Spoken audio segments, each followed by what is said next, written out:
Yeah, it's great to see you as well, man. How's the lead up to the record been?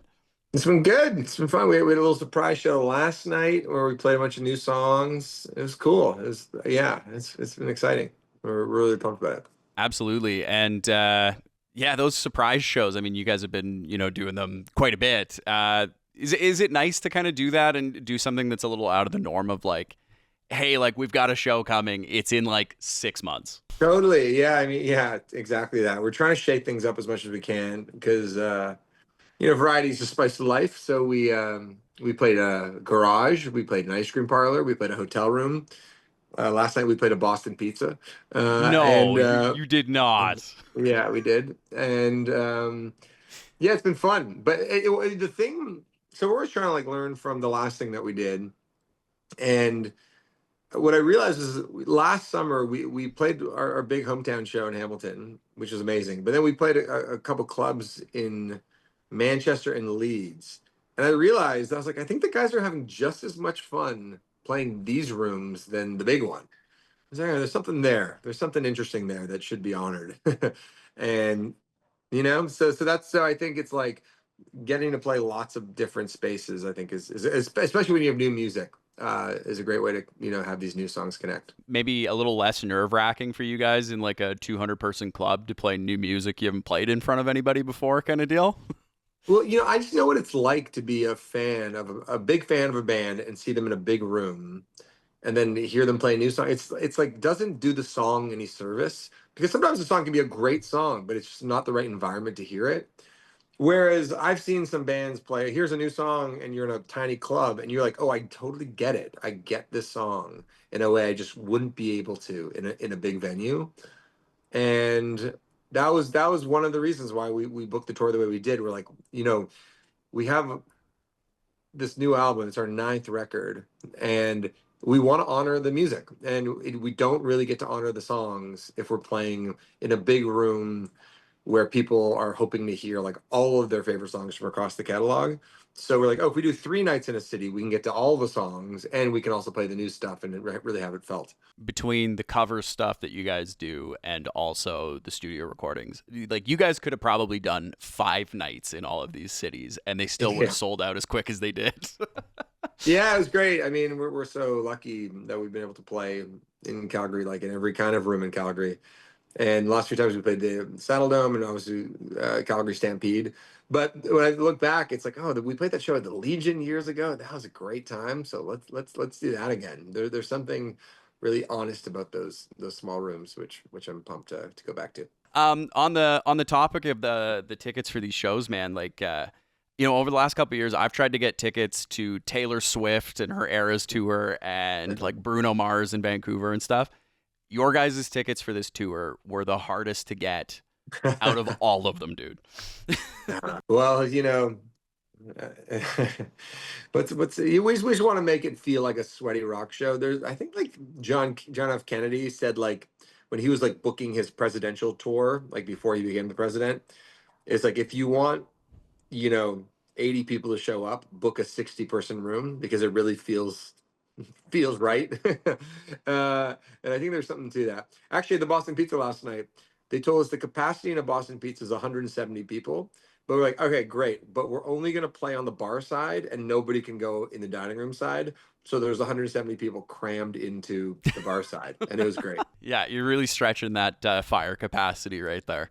Yeah, totally. With this tour and the opportunity to kind of like take a little bit more time in each of these cities and not just, roll in, play a show, leave, does it feel a little bit more like, I guess, like comforting in a way to the just, you get these like weeks where you're hanging out in like Calgary, Edmonton, Vancouver to just like kind of chill for a little bit? The idea actually came after we played Calgary last summer because we played a private event in Calgary on the Friday night.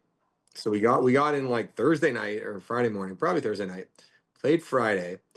I had a book event because I released this book last spring. So I had a book event at the Indigo on the Saturday, and then we played Coke Station on the Sunday. And I was thinking to myself, I was like, oh, it's such a nice way to tour. It's like you get a good night's sleep in a hotel bed, and you get to go to the coffee shop in the morning, and you get to feel part of the community, and you get to see friends, and you're not in a rush, and everyone just gets a better sleep.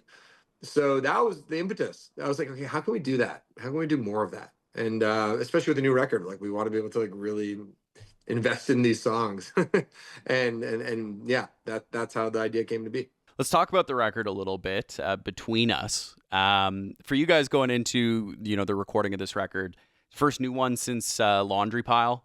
Um, how was it to get back into the studio and just kind of get back to making a full record for you guys? How was it? It was great. Everything we do is some kind of reaction to the last thing that we did. And Laundry Pile wasn't even meant to be a record in some ways. It was like it just kind of turned into one. It was meant to be just like a small acoustic EP, or I forget even what it was gonna be. But then we just the songs kind of started coming together and we had a record.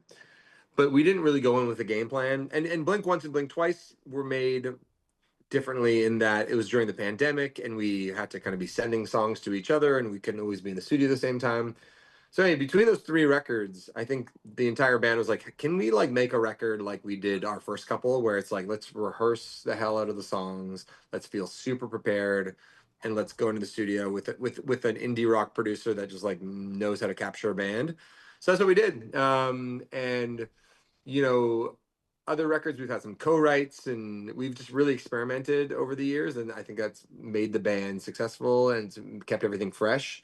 But on this record, we thought let's go back and just like really keep it just the five of us and see what happens. Yeah, absolutely. And you can definitely feel that in the vibe of the record, like listening Oh, through good. it. Yeah, it sounded like an Arkells record of old, which is cool. Uh-huh. Well, that's sort of the trick. I agree with you, and knowing how it was made, that checks out. And you're always trying to do the thing where it's like you're trying to be the past and the future at the same time. Like you want to be able to give something that feels familiar to audiences, but it's also pushing them to new places. So yeah, I think working with John Congleton allowed us to like make things. Like I don't think we could have come up with like Money entirely by ourselves. Like John really got it to a place, and he really like led us there as a producer. But the bones of the song are totally us. I Uh-huh. had to ask you about Imagine Barcelona, because you sing about a Diet Coca-Cola. Yeah. Is that the drink of choice? Where did the lyric for that come from?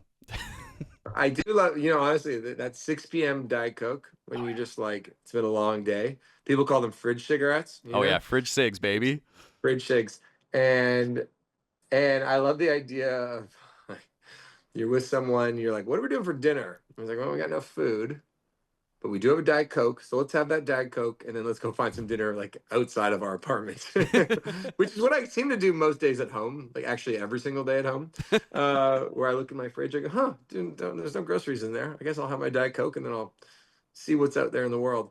Um, yeah, but it'll be interesting. It's like I think in Barcelona they call it Coke Light. They call Diet Coke things differently, and some places only have Coke Zero. So I wonder if the translation is going to work, but we'll see. I had one last one for you, because you guys are coming through on the City Takeover. Did you know that there's a whole bunch of video from the Calgary Legion show in 2009 on YouTube? Oh, there is. There is. Oh God, I don't know if I want to look at that to be honest, but I let's can see. share it Well, with you if you'd like. let me. I have my laptop out right here. Let's see if I can find it. Here, I got you. Uh, I got the link right here. you do? Oh wow! Oh my God! I That's was, great. I'm looking at it right now. yeah.